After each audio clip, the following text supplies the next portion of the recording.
Welcome back! My name is Baller Scuba. This is Video Games Over Time. We are still in 1982. Today, we're going to talk about Zork 3. The story of Zork 3 takes us back to Infocom. We have talked about Infocom several times before. We last talked about the company in our video on Deadline.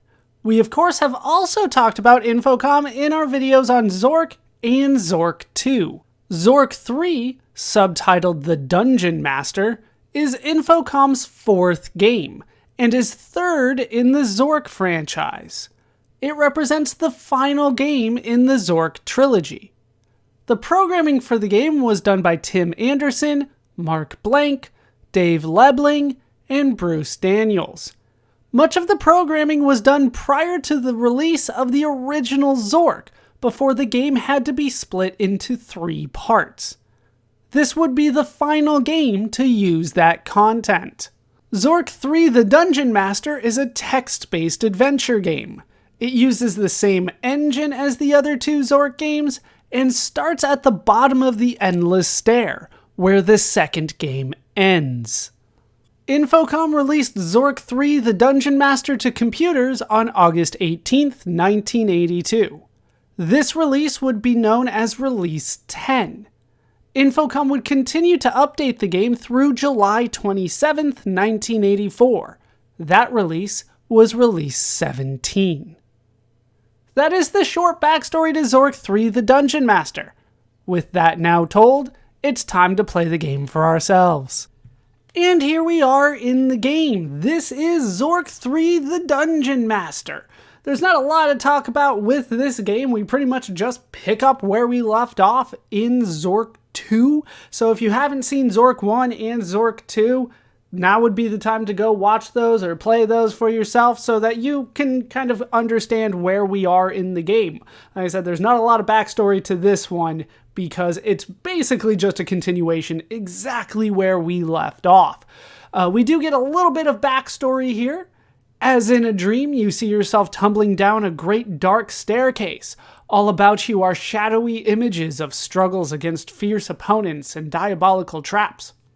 These give way to another round of images of imposing stone figures, a cool, clear lake, and now of an old yet oddly youthful man. He turns toward you slowly, his long silver hair dancing about him in a fresh breeze. You have reached the final test, my friend. You are proved clever and powerful, but this is not yet enough. Seek me when you feel yourself worthy. The dream dissolves around you as his last words echo through the void. And now we can see kind of Zork 3, The Dungeon Master, copyright 1982. We are looking at Release 17, which is the most recent release, so to speak. It was done in 1984. For the record, I'm playing the DOS version of the game, but they should, all be the same. We do start at the Endless Stair. You are at the bottom of a seemingly endless stair, winding its way upward beyond your vision. An eerie light coming from all around you casts strange shadows on the walls. To the south is a dark and winding trail. Your old friend, the Brass Lantern, is at your feet. Well, we're going to need that. We have needed the lantern every step of the way. Well, not every step, but we've needed it throughout the first 2 games, so we're going to need it this time, I'm sure. We're also going to turn on verbose. I don't think that counts as a move. It does not. All right, maximum verbosity. I do like doing that. For those of you that don't remember, verbose basically just gives me as much descriptions as often as it can so that I will always kind of know where I am. Plus, I want as much detail as I can get.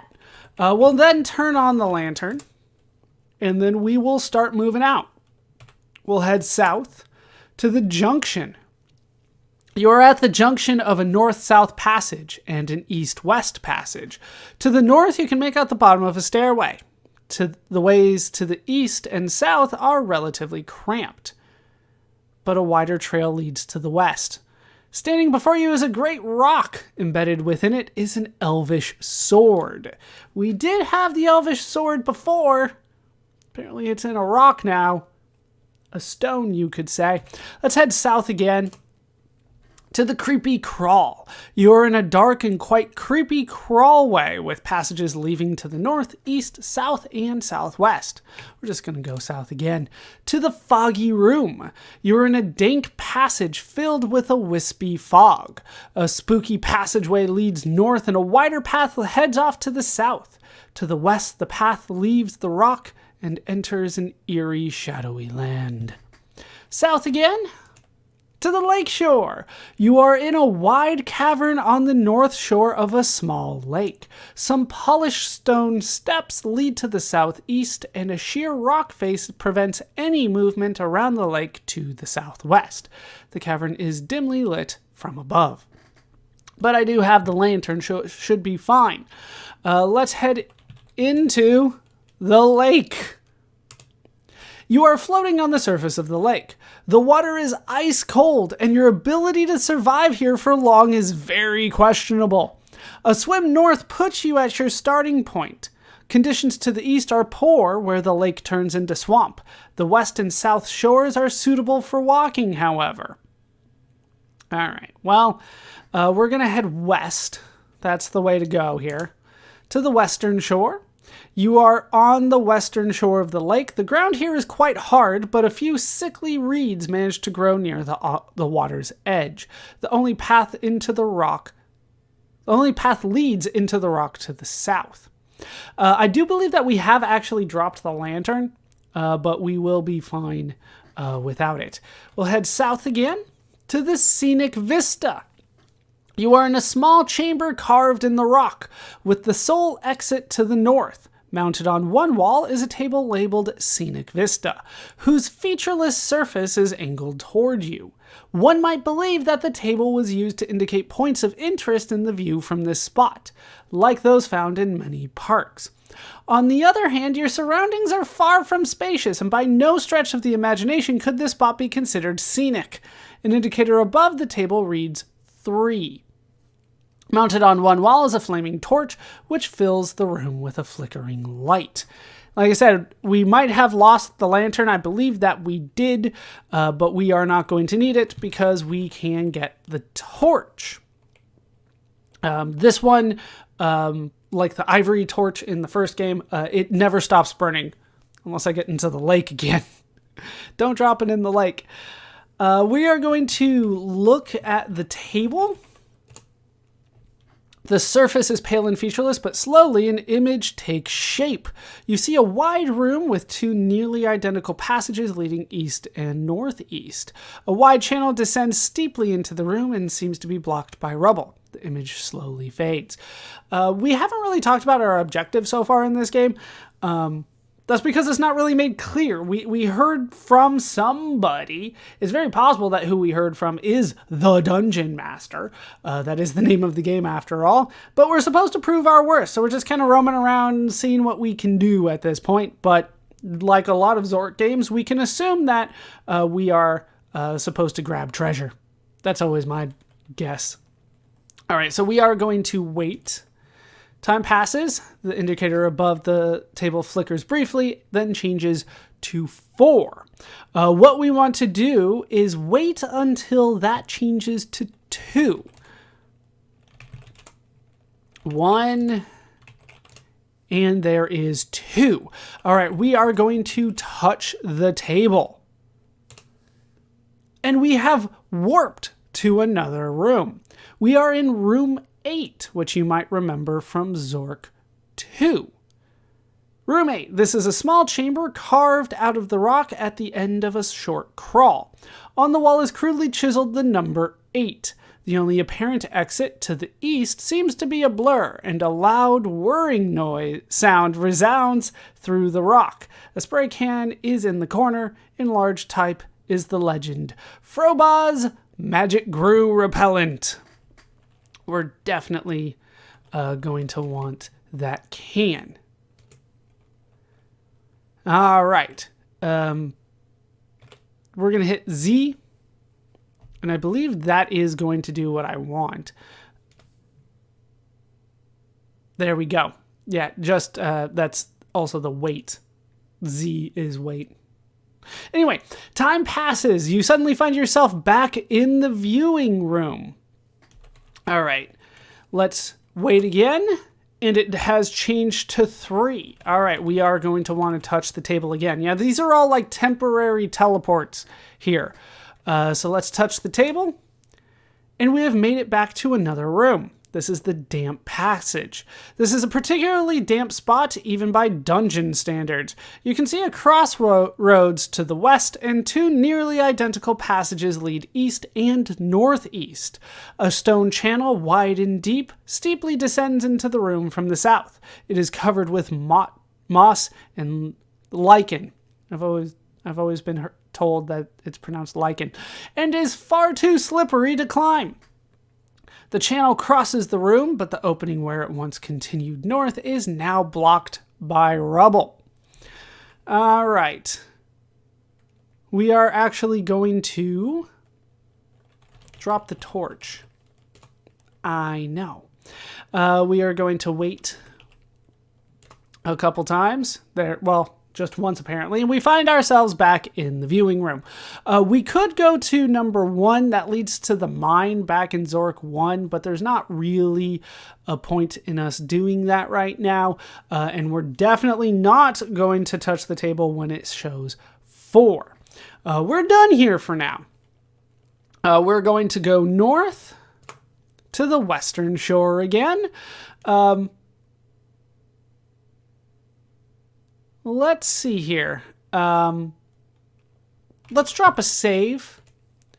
Zork 3, we'll do Zork 3-1 like that. Just to be on the safe side. There's always a chance that things go poorly for me, but I'm hoping that today is not that day. What we want to do here... we're going to enter the lake. All right, we're on the lake again. I don't believe that there's anything new there. So now we're going to go down. And now we're underwater. You are below the surface of the lake. It turns out that the lake is quite shallow and the bottom is only a few feet below you. Considering the frigid temperature of the water, you should probably not plan an extended stay. The lake bottom is sandy, and a few hardy plants and algae live there. There is Furba's magic grew repellent here, because we dropped it. There is a lamp here, because we dropped it. You catch a brief glimpse of something shiny in the sand. All right, we're going to need that can and that object. Are you going to let me get that object just like that? All right. Furba's magic grew repellent has been taken. Out of the corner of your eye, a small shiny object appears in the sand. A moment later, it is gone. Shiny object. The shiny object slips from your grasp and back onto the floor of the lake, where it is covered in sand. We're just going to have to try to get that again. The shiny object slips from your grasp and back onto the floor of the lake, where it is covered in sand. You catch a brief glimpse of something shiny in the sand. The icy waters are taking their toll. You'll not be able to hold out much longer. You run out of air and return to the surface. And now we're back on the lake. This is why I wanted to save beforehand. Let's go west and get out. And let's head back into the lake. I think it resets completely there. Down. And I have, dropped everything again. So let's get the can and object. All right, we got both of them. We got the grew repellent. And the corner of your eye, a small shiny object appears in the sand. A moment later is gone. Shiny object, you reach the shiny object. It is a simple golden amulet. Yeah, we dropped the grew repellent again because apparently we weren't prepared for it being so cold the third time we went into it. All right, let's go up. They want us out again. So we want to go south here.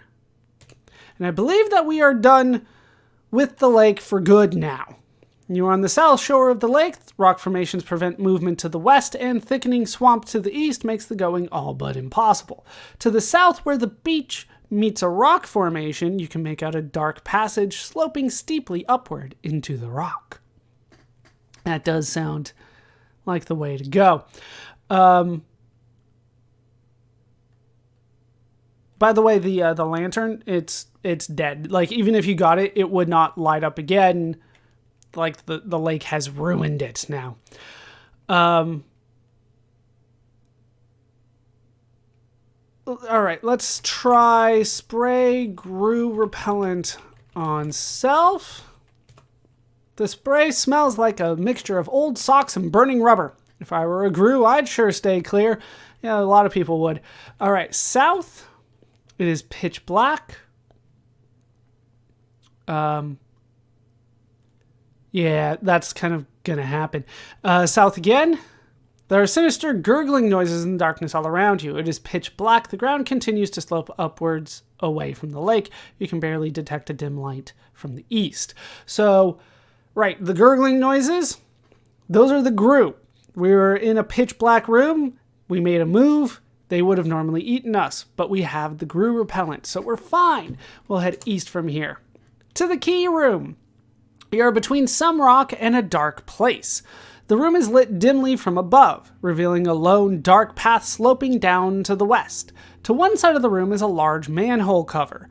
The light from above seems to be focused in the center of the room, where a single key is lying in the dust. All right, we will drop the can. Dropped. The horrible smell is much less pungent now, and we'll get that key. Obviously, it's a key. We're going to need it, but probably not going to need it for a while. We are going to open the cover, that manhole cover. The cover is moved a bit to one side, revealing a small hole leading into darkness. Let's head down from here into the aqueduct. You are in a wide stone channel, part of the water supply system for the Great Underground Empire. The source of water was a waterfall to the south, which has long since dried up. Water flowed along the aqueduct to the north. This region is lit from above, although the source of light is not apparent.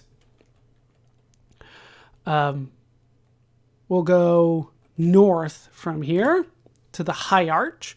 You are now on one of the tallest arches of the aqueduct, hundreds of feet above a rocky chasm. The immensity of the aqueduct project is apparent from here. Stone supports rise from the rock floor to form massive arches, which traverse the region from north to south. The water-carrying channel here is wide and deep. To the west and far below, you can make out a balcony, which must command a wide view of the aqueduct. We'll go north again. To the water slide. You are near the northern end of this segment of the aqueduct system. To the south and slightly uphill, the bulk of the aqueduct looms ominously, towering above a gorge. To the north, the water channel drops precipitously and enters a rocky hole. The damp moss and lichen would certainly make that a one-way trip. We'll go north again then. To the damp passage. This is a particularly damp spot, even by dungeon standards. You might remember this place. We were here during one of the warps that we did. The channel crosses the room, but the opening where it once continued north is now blocked by rubble. There is a torch here. We're going to need that. That's why we dropped it there, so that we could avoid taking it through the lake, because, of course, taking a lit torch into the lake is not a good idea if you want to use the torch. We're going to go west from here to the junction. You're at the junction of a north-south passage and an east-west passage. We have been here before. It's the Elvish Sword in the Stone.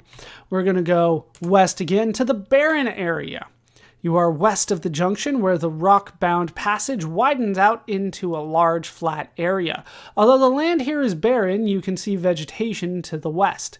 South of here is a mighty wall of stone, ancient and crumbling. To the southwest, the wall has decayed enough to form an opening, through which seeps a thin mist. A trail dips sharply into rocky terrain to the northwest. Let's go into the mist. To the Land of Shadow. You are in a shadowy land of low, rolling hills stretching out to the west and south. The land is bordered to the north by a massive stone wall, ancient and weathered. The wall has crumbled enough at one point to permit passage. In the land of shadow, do we have a ring by chance? I don't think we do. We're going to save again. Zork 3-2. Thank you. You can hear quiet footsteps nearby. That's not necessarily a good thing.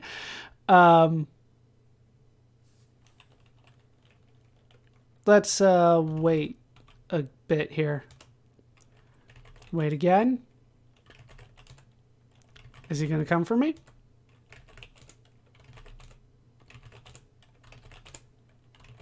Seriously?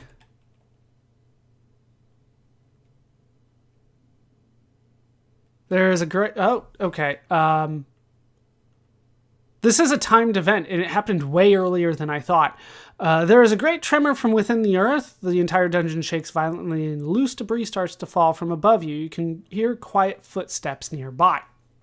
Now, what do I need to get before that happens? Hold on. Let me check my guide real quick. There was something that I needed to get before that point in the game, and I want to make sure that I got it. I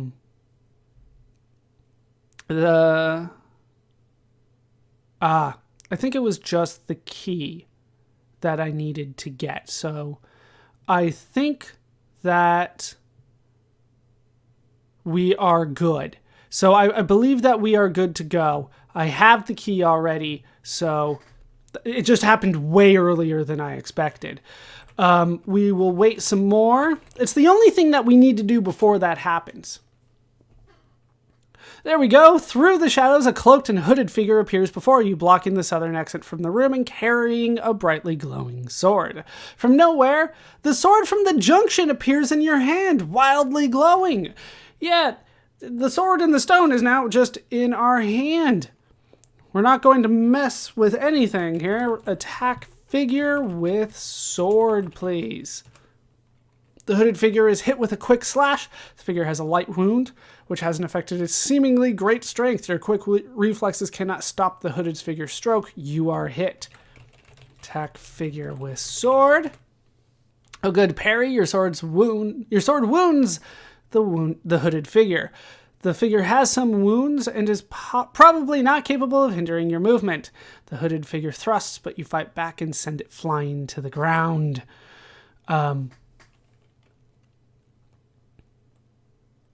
I believe that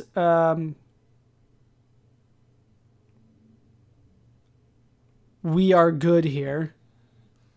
He is not capable of hindering your movement. I believe that we are good. We're going to get the hood at this point. We don't want to actually kill him. You're wounded by a lightning thrust. Attack figure with sword. I thought we were good there. A quick stroke catches the hooded figure off guard. Blood trickles down the figure's arm. The figure is hurt, and its strength appears to be fading. The hooded figure attempts to thrust, but its weakened state prevents hitting you. All right, we are good to get the hood now. The hooded figure, though recovering from wounds, is strong enough to force you back. All right, we'll try it again. The hooded figure attempts to thrust, but its weakened state prevents hitting you. You charge, but the hooded figure jumps nimbly aside. What is going on here? All right, this did not work out well. We're going to try again. Zork 3-2. Okay, and then we can wait here. There we go. On move 83 this time. It's just kind of random how often it shows up. Through the shadows, a cloaked and hooded figure appears before you, blocking the southwestern exit from the room and carrying a brightly glowing sword.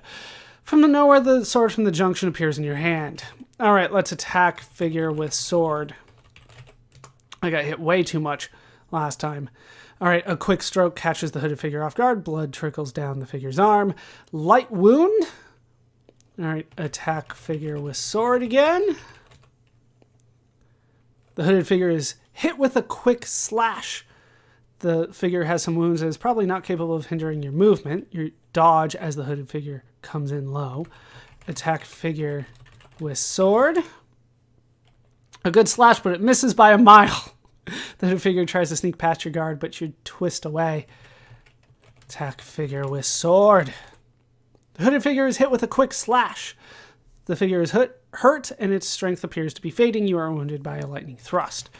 All right, let's see if we can't do that again. Your move was not quick enough and misses the mark. You are wounded by a lightning thrust. The hooded figure is hit with a quick slash. The figure appears to be badly hurt and defenseless. That is what we want to see. The hooded figure attempts a thrust, but its weakened state prevents hitting you. We'll get the hood at this point. You slowly remove the hood from your badly wounded opponent and recoil in horror at the sight of your own face, weary and wounded. A faint smile comes to the lips, and then the face starts to change very slowly into that of an old, wizened person. The image fades, and with it the body of your hooded opponent. The cloak remains on the ground. There is a great tremor from within the earth. The entire dungeon shakes violently and loose debris starts to fall from above you. This time it happened on move 90. I think last time it was 92. Like I said, it's still very early. I was expecting it sometime around 100, 120, somewhere around there. But I think we are good anyway. All right, so we're going to get that cloak. If I could spell it, it would help. And I am now wearing it. Hooray. We need to go back to the junction, which would be northeast. No. Wait, examine. What do you want to examine? Look, there we go. I've been playing too many games like this lately. Look, all right. To the west and south.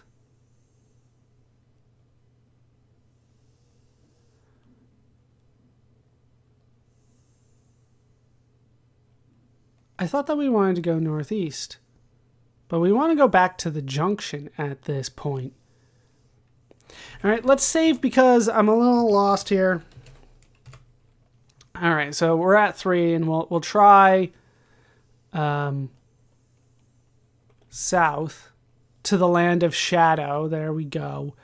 And then we want to go east.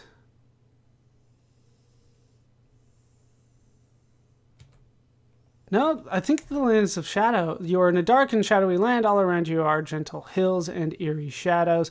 Far above shrouded mist, you can barely make out the ceiling of the enormous cavern that spans this entire land. Now we're at the eastern end of a dark, featureless landscape of shallow hills. Past the east and southeast, re-enter the rock. I think I just want to go east here to the creepy crawl. Let's go south from there to the foggy room. Yeah, hold on. Let me restore. Like I said, I'm a little lost. Let me get my bearings back. No, restore. There we go. Zork 3.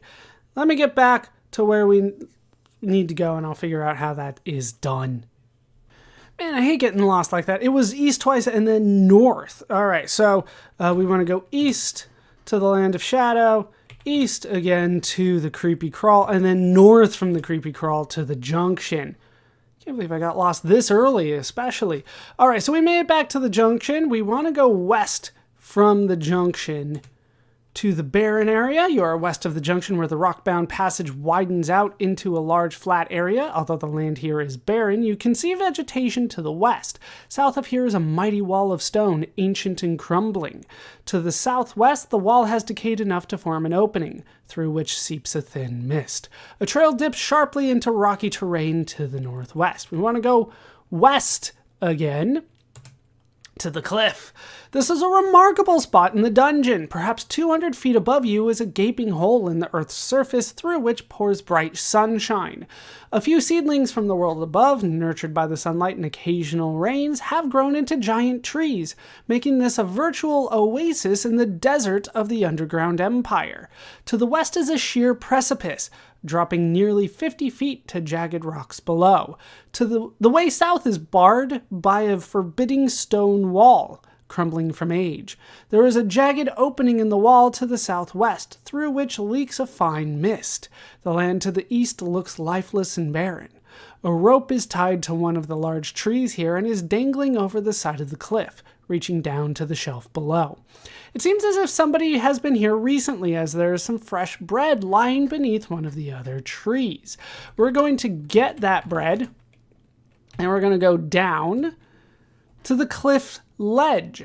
There is a rock-strewn ledge near the base of a tall cliff. The bottom of the cliff is another 15 feet below. You have little hope of climbing up the cliff face, but you might be able to scramble down from here, though it's doubtful you could return. A long piece of rope is dangling down from the top of the cliff and is within your reach.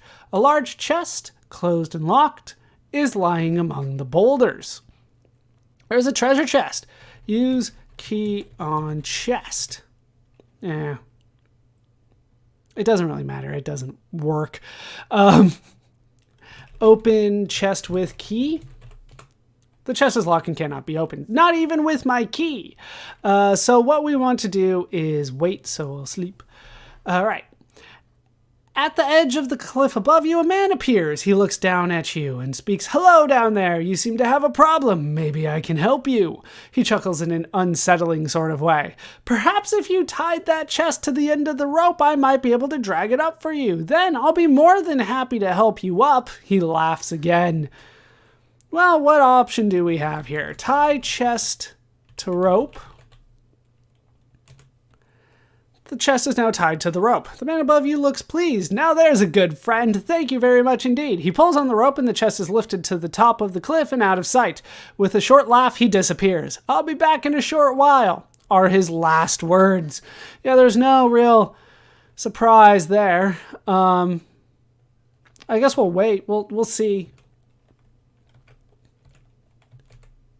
A familiar voice calls down to you. "Are you still there?" He bellows with a coarse laugh. "Well then, grab onto the rope, and we'll see what we can do." The rope drops to within your reach. Apparently he was trustworthy.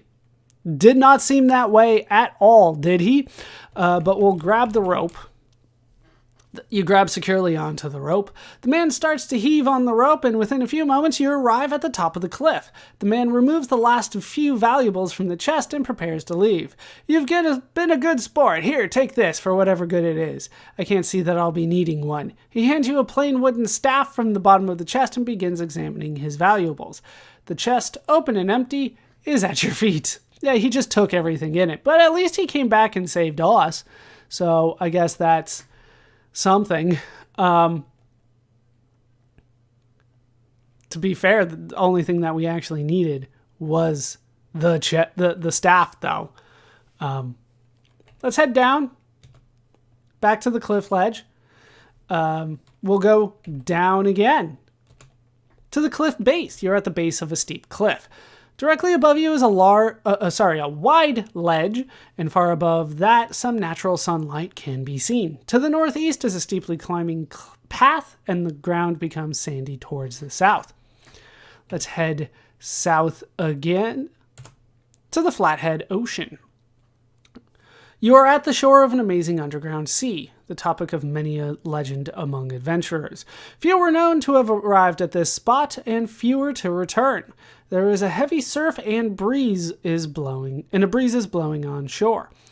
The land rises steeply to the east, and quicksand prevents movement to the south.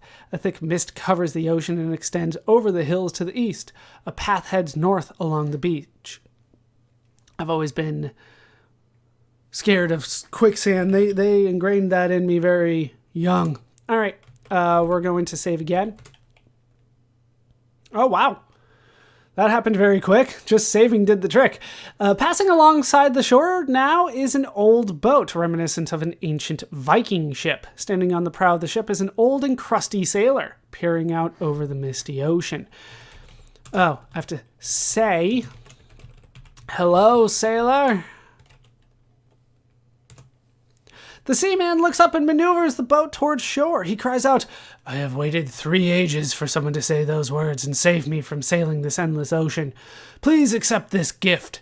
You may find it useful." He throws something which falls near you in the sand, then sails off towards the west, singing a lively but somewhat uncouth sailor song. Is it Wellerman? That was popular for a bit. The boat sails silently through the mist and out of sight. So, we actually did need what he gave us.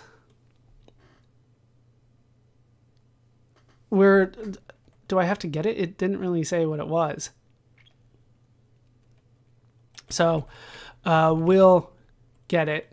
Yeah, get the vial, which is what he threw at us. We could look, but it will just say that it's a vial. It's supposed to look empty, but there's something in it. You only have one chance to call out to the sailor, so if he passes by and you don't call him out to him, restore your save is basically the idea. All right, north to the cliff base. Northeast this time to the hairpin loop. You're at a sharp turn on a narrow and steeply sloping path strewn with boulders of various sizes. The path climbs sharply towards a desolate plain to the southeast. Southwest of here, the path winds down to the base of a cliff.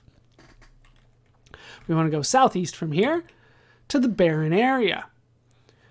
You are west of the junction where the rock-bound passage widens out into a large flat area. Although the land here is barren, you can see vegetation to the west. South of here is a mighty wall of stone, ancient and crumbling. To the southwest, the wall has decayed enough to form an opening, through which seeps a thin mist. A trail dips sharply into rocky terrain to the northwest. If you did not have the earthquake happen by this point, you're going to want to wait here until it does.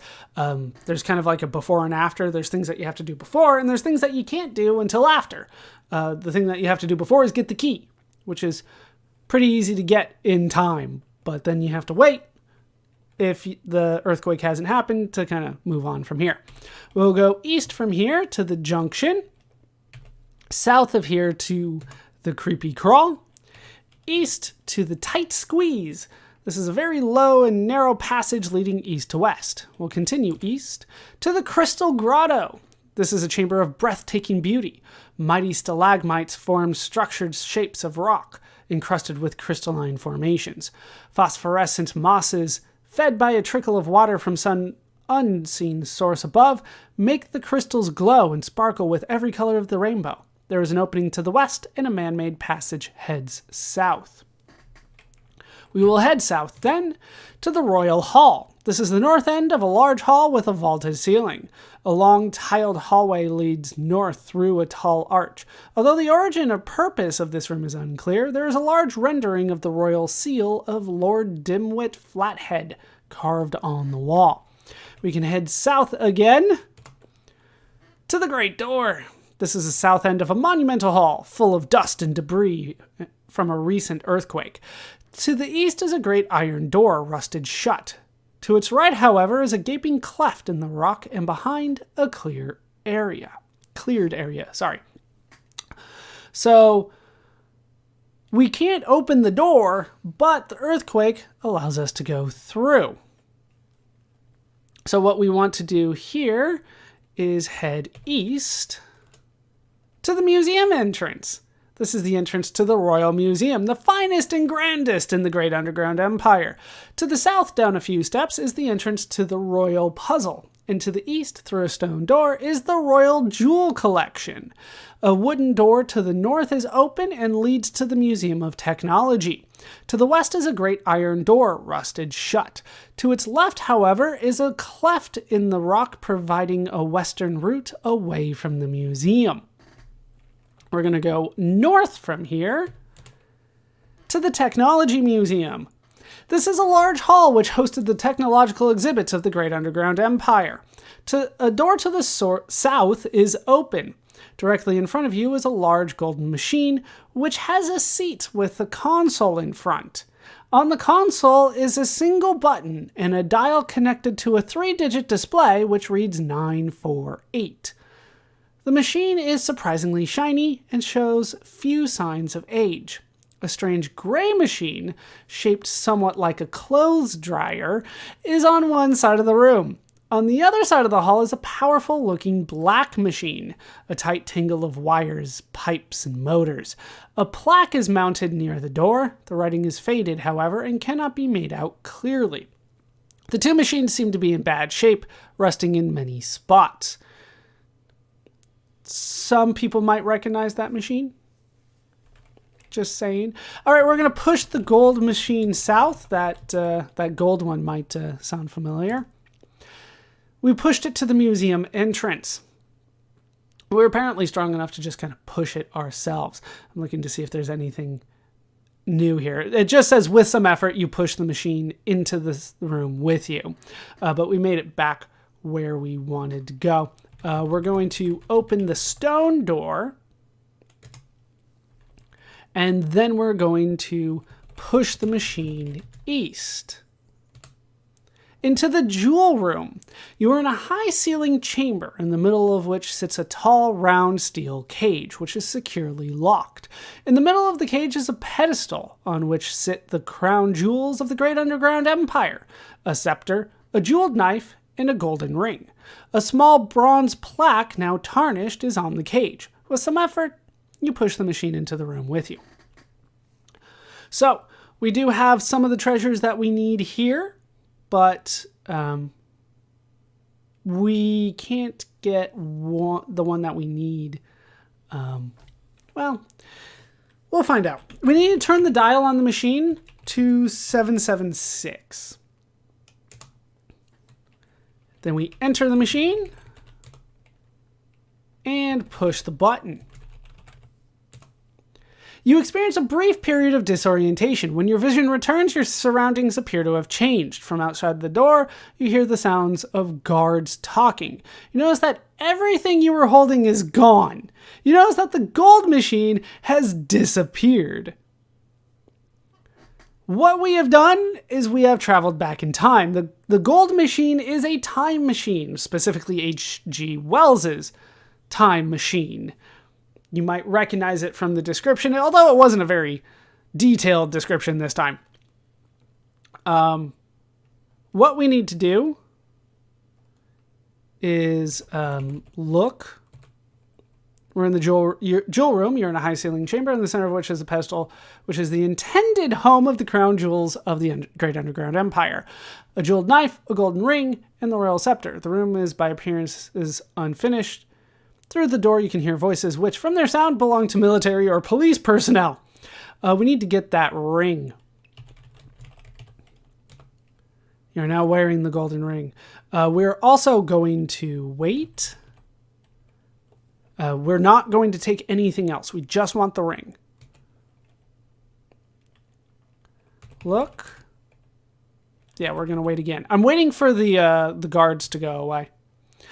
You hear from outside the door guards marching away, their voices fading. After a few moments, a booming crash signals the close of what must be a tremendous door. Then there is silence. We're going to open the door, and we're going to go west out the door to the museum entrance. This appears to be an unfinished entranceway to the Royal Museum. There are doors to the east and north, and a blind stairway to the south. A heavy iron door to the west is closed and locked. We're going to open the wooden door here, and we're going to go north back to the Technology Museum. I believe that this is a new description though. You're in a large unfinished room, probably intended to be a part of the Royal Museum. A strange gray machine shaped somewhat like a clothes dryer is on one side of the room. On the other side of the hall is a powerful-looking black machine, a tight tangle of wires, pipes, and motors. A plaque is mounted near the door. The gray machine, it turns out, is a Frobozz magic pressurizer, used in the coal mines of the Empire. The black machine is a Frobozz magic room spinner. The golden machine is referred to as a temporizer. All are non-working models donated by Frobozz Co. President John D. Flathead. Look, directly in front of you is a large golden machine, which has a seat with a console in front. On the console is a single button and a dial connected to a 3-digit display, which reads 776. The machine is surprisingly shiny and shows few signs of age. All right, we're going to go back to 948, which is where we were before. We're going to put ring under seat. There we go. We're going to trick the machine, basically. We're going to enter the gold machine and push the button. You experience a brief period of disorientation when your vision returns. Your surroundings appear somewhat altered. We're back in the room where we needed to be. We're going to get out of the machine because the machine did not vanish this time. Out the gold machine. You're on your own feet again.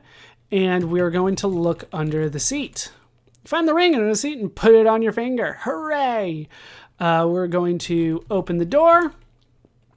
South to the museum entrance. Open the stone door. And go east to the jewel room. Look at all of that. You're in a high-ceilinged chamber in the middle of which is a bare pedestal. The room is unfinished with no indication of its purpose. A small plaque is fastened to a wall. There's a gold amulet, strange key, torch, sword, hood, cloak, piece of bread, wooden staff, and vial here. All of our stuff is here. So we're going to get all of that. Bronze plaque. What a concept. I'm now wearing the gold amulet. I'm wearing the hood, the cloak, everything else I took. So we should be good here.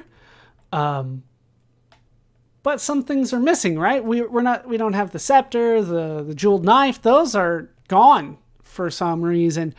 Let's go west. I'm thinking about saving. But for now, I think we'll go west back to the museum entrance and then south to the royal puzzle entrance. This is a small square room in the middle of which is a perfectly round hole, through which you can discern the floor some 10 feet below. The place under the hole is dark, but it appears to be completely enclosed in rock. In any event, it doesn't seem likely that you could climb back up. Exits are west and up a few steps north. Lying on the ground is a small note of some kind. We should save here. Zork 3-5. I think we're good there. All right, let's read the note. The royal puzzle is quite dangerous, and it is possible to become trapped within its confines. Please do not enter the puzzle after hours or when museum personnel are not present. The management. Yeah, this is kind of notoriously difficult. If I didn't know the solution right off the bat, I'm not sure I could do it, but I know the solution, so we're going to attempt it. Here we go. Down into the puzzle. Room in a puzzle. You're in a small square room bounded to the north and west with marble walls, and to the east and south with sandstone walls. Yeah, this one, I legitimately don't know how you're supposed to solve it without somebody telling you how to solve it. But I haven't spent a lot of time trying to figure it out, but what I've been able to do just doesn't make any sense. We're going to push the south wall to start. Like, already we're doing something that seems obscure. All right, the wall slides forward and you follow it. The architecture of this region is getting complex, so that further descriptions will be diagrams of the immediate vicinity in a 3x3 grid. The walls here are rock, but of two different types, sandstone and marble. The following notation will be used. The ... is your position in the middle of the grid. The M's are the marble wall. The sandstone walls are marked by S's, and question marks are unknown because you can't see it because they're blocked by walls. We want to go east here. And then we can see marble on our right. Yeah, I'm not going to necessarily describe all of this. We're going to go south, east a couple times here. Then we want to push the southern wall. There we go. The center of the floor here is noticeably depressed. Nestled inside the niche is an old and dusty book. We're going to need that book. Then we're going to push the southern wall. Then we're going to push the western wall. Again, we're going to push the western wall, so do that twice. Then we will head east, kind of go back a bit, and then south. In the center of the west wall is a steel door which is closed. On one side of the door is a narrow slot. We're going to push the east wall at this point. I believe if you mess up once, like you're screwed on this one, like you have to do things in a very precise order. And then we're going to go north 5 times. So 1, 2, 3, 4. There's a ladder here firmly attached to the east wall, but we're going to keep going north. Okay. Then we're going to push the east wall. And then we're going to go south. You know, like we have to move things from time to time out of our way, even though it doesn't necessarily make sense in the context.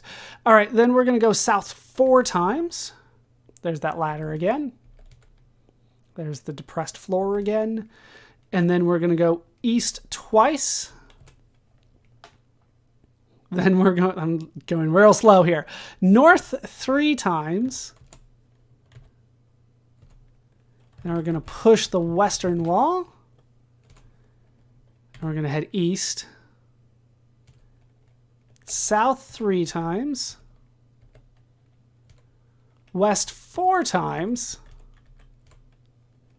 North 3 times. There's that ladder. West, north. And then the ceiling above you is a large circular opening. We're going to push the east wall a total of 3 times in a row. We're just going to keep pushing it.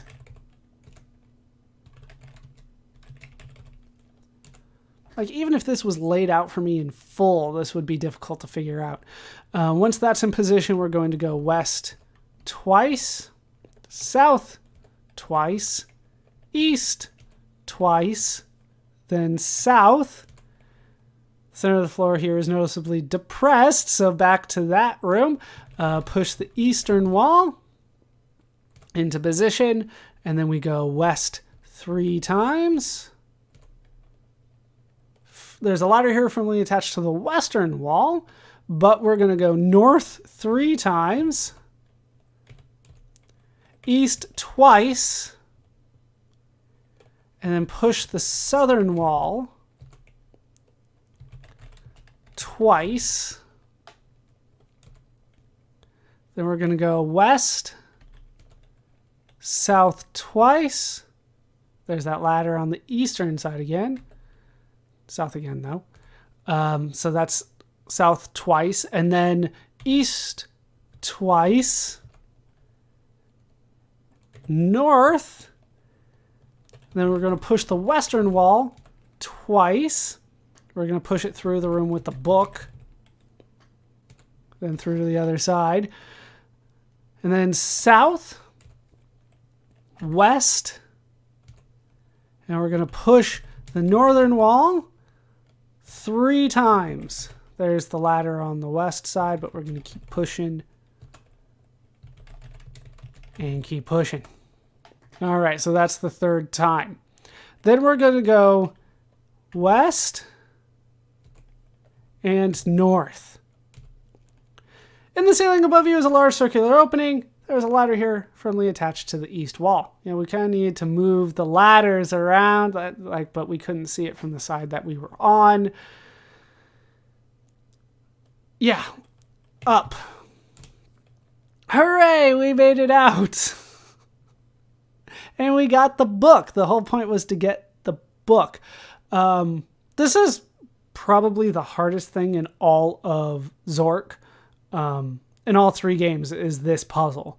And so I'm not sure how you're supposed to figure it out other than like mapping out everything, then suddenly realizing that you can push the sandstone walls, and then you have to push the sandstone and like map it out, and then you're moving everything.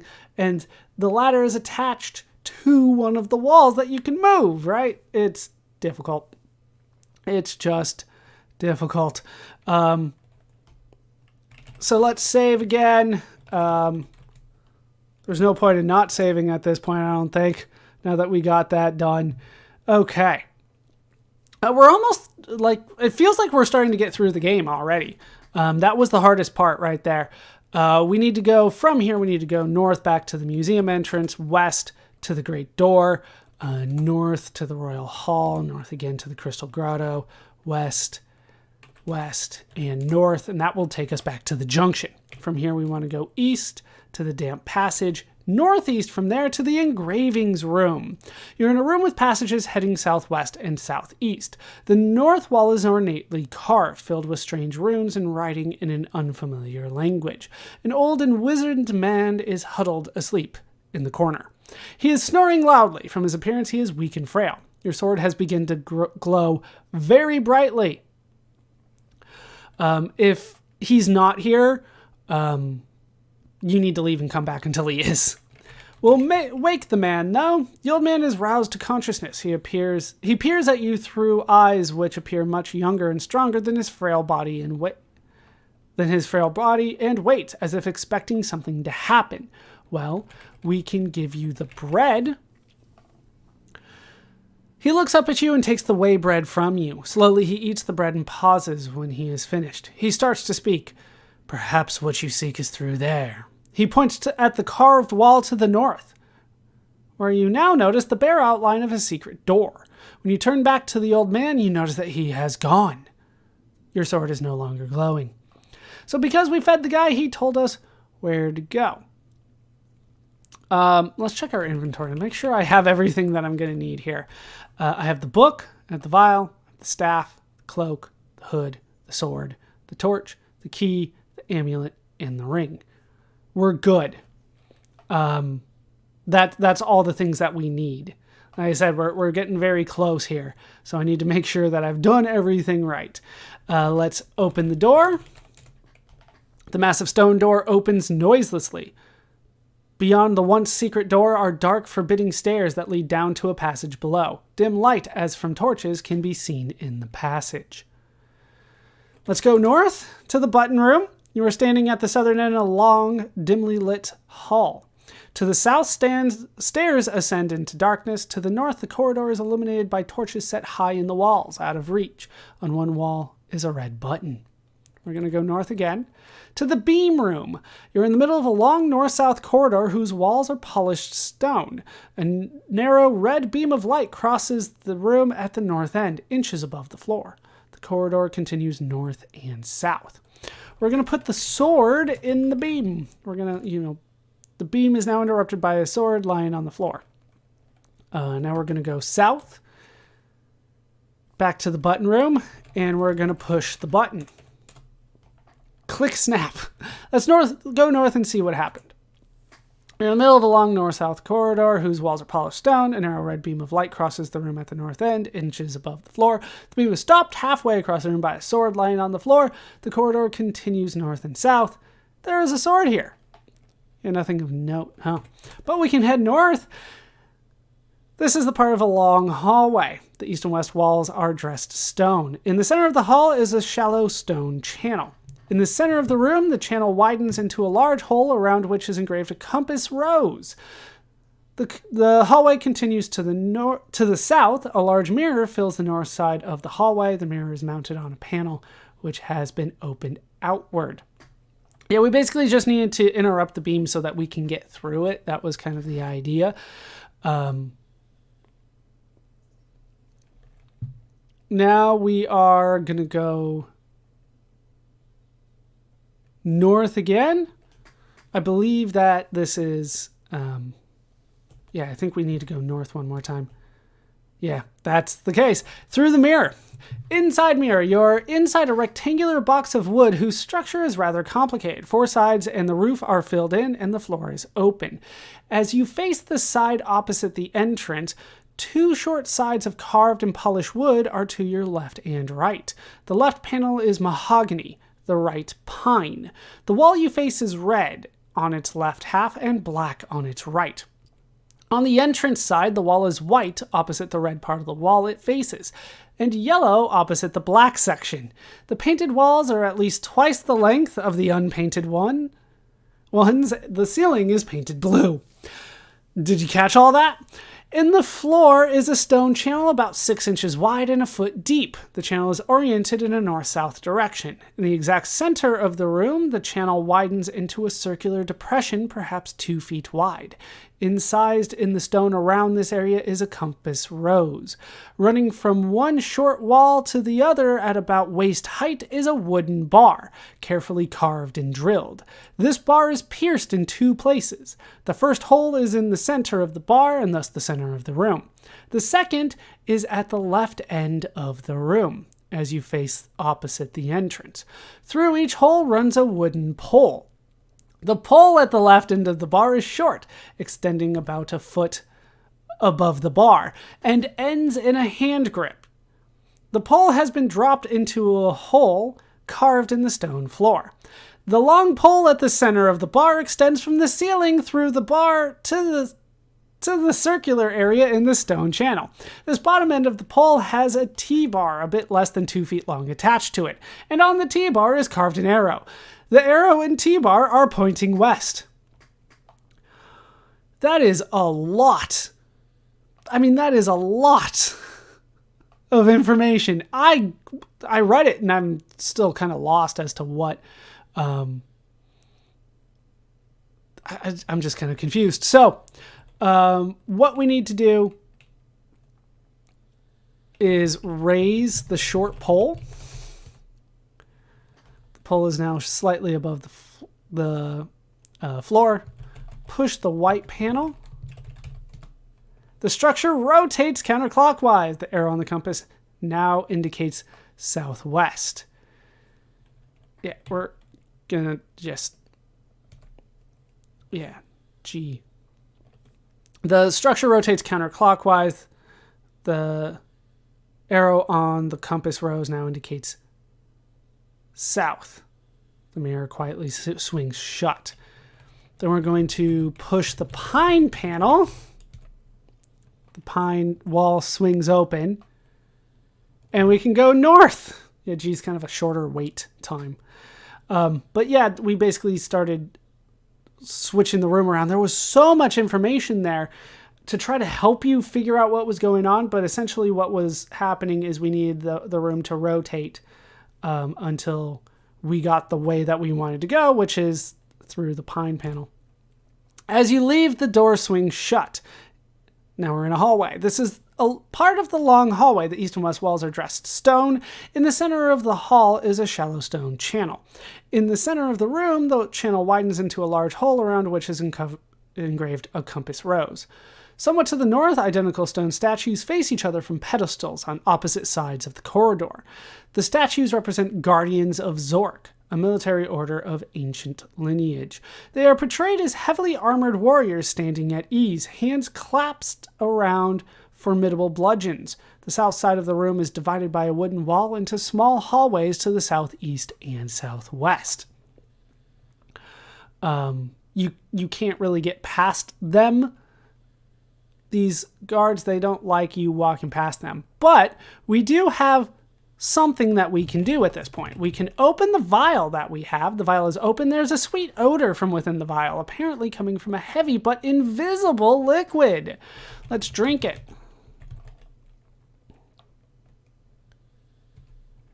You drink the contents in one gulp, but nothing unusual seems to have happened as a result. Well, I can tell you what happened. We're invisible now. It's an invisible potion that is also an invisibility potion. We'll head north to the hallway. This is a part of the long hallway. The east and west walls are dressed stone. In the center of the hall is a shallow stone channel. In the center of the room, the channel widens into a large hole around which is engraved a compass rose. On either side of you are identical stone statues holding bludgeons. They appear ready to strike, though for the moment they remain impassive. The corridor continues north and south. Yeah, they can't see us. So we go through the hallway again. Somewhat to the south, identical stone statues face each other from pedestals on opposite sides of the corridor. The statues represent guardians of Zork, a military order of ancient lineage. They're portrayed as heavily armored warriors standing at ease, hands clasped around formidable bludgeons. The corridor continues north. We will follow it north then. You are in a north-south hallway which ends to the north at a large wooden door. The corridor continues south. The wooden door has a barred panel in it at about head height. The door itself is closed. All right, we're going to save again. I don't think we actually need to, but we're going to. We're going to knock on the door. The knock reverberates along the hall. For a time, it seems there will be no answer. Then you hear someone unlatching the small wooden panel. Through the bars of the great door, the wrinkled face of an old man appears. After a moment, he starts to smile broadly. He disappears for an instant, and the massive door opens without a sound. The old man motions, and you feel yourself drawn toward him. "I am the master of the dungeon," he booms. "I have been watching you closely during your journey through the great underground empire." "Yes," he says, as if recalling some almost forgotten time. "We have met before, although I may not appear as I did then." You look closely into the deeply lined face and see the face of the old man by the secret door, your friend at the cliff, and the hooded figure. You have shown kindness to the old man and compassion toward the hooded one. I have seen you display patience in the puzzle and trust at the cliff. You have demonstrated strength, ingenuity, and valor. However, one final test awaits you. Now, command me as you will and complete your quest. And we're in the narrow corridor. You're in a narrow north-south corridor. At the south end is a door, and at the north end is an east-west corridor. The door is closed. The dungeon master is quietly leaning on his staff here. We're going to go north to the south corridor. You're in east-west corridor, which turns north at its eastern and western ends. The walls are made of the finest marble. An additional passage leads south at the center of the corridor. The dungeon master follows you. It doesn't matter if you go east or west here. Either way works. East corridor, this is a hall with polished marble walls. It widens slightly as it turns west at its northern and southern ends. The dungeon master follows you. We're going to head north again to the north corridor. This is a wide east-west corridor which opens onto a northern parapet at its center. You can see flames and smoke as you peer towards the parapet. The corridor turns south at either end, and in the center of the south wall is a heavy wooden door with a small window barred with iron. The door is closed. The dungeon master follows you. We need to go north one more time to the parapet. You are standing behind a stone retaining wall which rims a large parapet overlooking a fiery pit. It is difficult to see through the smoke and flame which fills the pit, but it seems to be more or less bottomless. The pit itself is circular, about 200 feet in diameter, and is fashioned of roughly hewn stone. The flames generate considerable heat, so it is rather uncomfortable standing here. There is an object here which looks like a sundial. On it are an indicator arrow and, in the center, a large button. On the face of the dial are numbers 1 through 8. The indicator points to the number 1. To the south, across a narrow corridor, is a prison cell. The dungeon master follows you. We need to...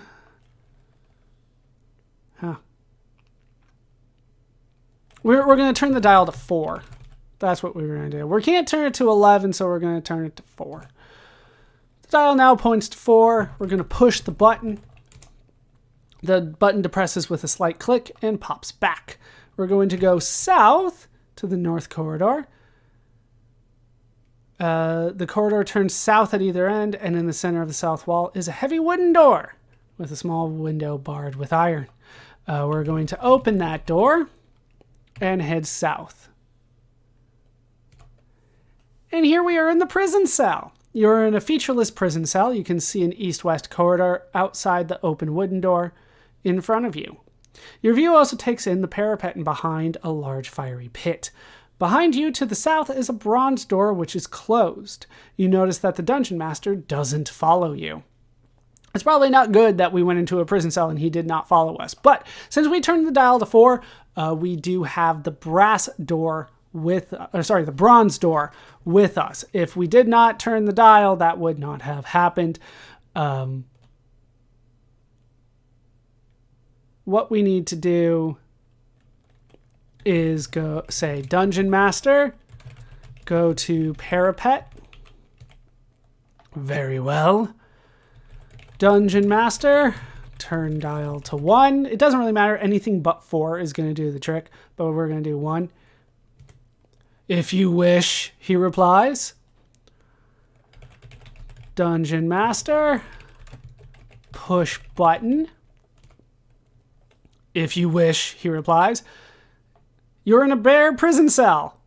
Its wooden door is securely fastened, and you can see only flames and smoke through its small window. On the south wall is a bronze door, which seems to be closed. You notice that the cell door is now closed. And we got locked in here, but we can unlock the bronze door, if I could type, with the key. The key seems to mold itself to the shape of the lock. With a mere twist of your hand, the massive bolt gives way. Open bronze door. On the other side of the bronze door is a narrow passage which opens out into a larger area. We are going to save here because I'm not entirely sure what's going to happen when I do the next step here. We're going to go south and hope for the best. Hooray! We get to read it. Sometimes we don't. Treasury of Zork. That is where we have made it. This is a large room, richly appointed in a style that bespeaks exquisite taste. To judge from its contents, it is the ultimate storehouse of the wealth of the great underground empire. There are chests here containing precious jewels, mountains of Zorkmids, rare paintings, ancient statuary, and beguiling curios. On one wall is an annotated map of the empire showing the locations of various troves of treasure and of several superior scenic views. On a desk at the far end of the room may be found stock certificates representing a controlling interest in Frobozco International, the multinational conglomerate and parent company of the Frobozz Magic Boat Company, etc. As you gleefully examine your newfound riches, the Dungeon Master materializes beside you and says, "Now that you have solved all the mysteries of the dungeon, it is time for you to assume your rightly earned place in the scheme of things. Long have I waited for one capable of releasing me from my burden." He taps you lightly on the head with his staff, mumbling a few well-chosen spells, and you feel yourself changing, growing older and more stooped. For a moment, there are two identical mages standing among the... Now, it might close on me here, but I'm going to hit the button. There are two identical mages standing among the... And it closed on me. Is it still recording? I believe it is. So let me look up what that is. We'll see if I got it in the recording, and we'll finish up the end here pretty soon. Give me a second. I was able to find what it says. There's not that much more to it, but let's pick up where we left off. For a moment, there are two identical mages standing among the treasure. Then your counterpart dissolves into a mist and disappears, a sardonic grin on his face. For a moment, you are relieved, safe in the knowledge that you have at last completed your quest in Zork. You begin to feel the vast powers and lore at your command and thirst for an opportunity to use them. And that is the game. That is Zork 3. A little bit shorter than the other ones, but we did go through it. There were definitely harder puzzles in this one. But that is the game now played. So with the game now played, let's talk about how it holds up today. Playing the game today, I do have to say that it is fun. It is a fun game to play. It is almost impossible for me to not try to compare Zork 3 to Zork 1 and Zork 2. I would say that Zork 3 is kind of a distant third for me. I would still say that Zork 1 is probably the one that I have the most memories of, so it's probably my favorite of the bunch. Zork 2 is probably close behind it. Zork 3, on the other hand, I wouldn't say I enjoyed it as much. It was a little unclear what we were trying to do kind of throughout it. Zork 2 kind of suffered from that a little bit as well. But Zork 3, it turned out you were trying to become the Dungeon Master. You're trying to prove your worth, which was the teaser that I used for this video. Although it wasn't apparent that's what we were doing until we met the Dungeon Master. And he said, "Hey, there's one more puzzle for you to solve." And then we solved it, and became the Dungeon Master. That is definitely a good ending to the Zork trilogy.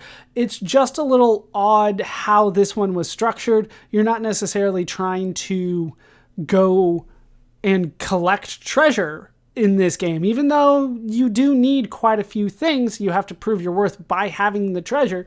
You don't get a lot of points for it. It's just a little different, this one. It's different from the other two that we have played.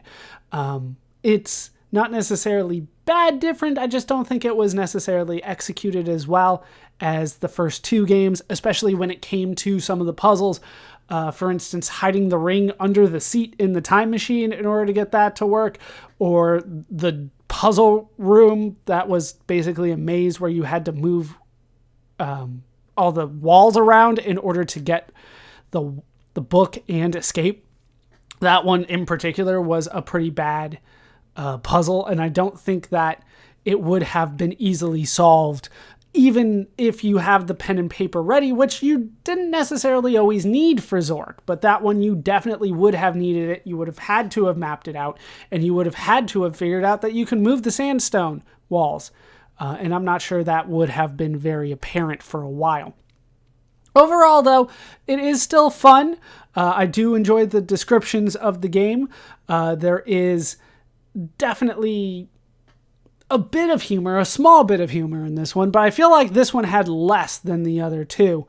Granted, I didn't do some of the random things that you can do for the humor, but a lot of times before it was kind of ingrained into what you were doing, and I feel that a little bit less, which is probably why I like the first game the best of the three. But if you are a fan of Zork, I feel like you should go through all three of the games. You shouldn't stop at Zork 1, you shouldn't stop at Zork 3. It's definitely one that you should play all the way through, even if each one has its own little flavor, and the games don't necessarily hold up as well as that first one. This one is fun. If you're a fan of text adventures, I would recommend doing the entire trilogy, which means I would recommend Zork 3. And that's my modern take on the game. It's worth revisiting, especially if you can overlook no graphics. But even if you struggle with that from time to time, this is fun. It is a fun series. And that's my modern take on the game. When Zork 3 was released, it was popular. By 1986, Zork 3 sold over 129,000 units. While that is less than over 375,000 units of Zork 1 and over 173,000 units of Zork 2 by that point, this would still be a popular computer game for the time.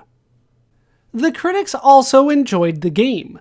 They praised the game's logic and plot, with some critics saying it was the best of the three Zork games. Looking ahead, while this is considered the last of the Zork trilogy, this would ultimately not be the final Zork video game. We will be revisiting the world of Zork again. With another success on their hands, Infocom would continue to be a critically acclaimed and popular computer video game developer in the industry. We will be hearing from Infocom again.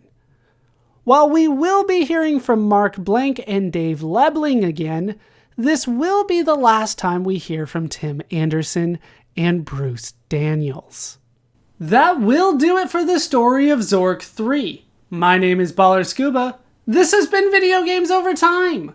Thank you so much for watching, and I hope to see you in our next video when we go on a different kind of treasure hunt.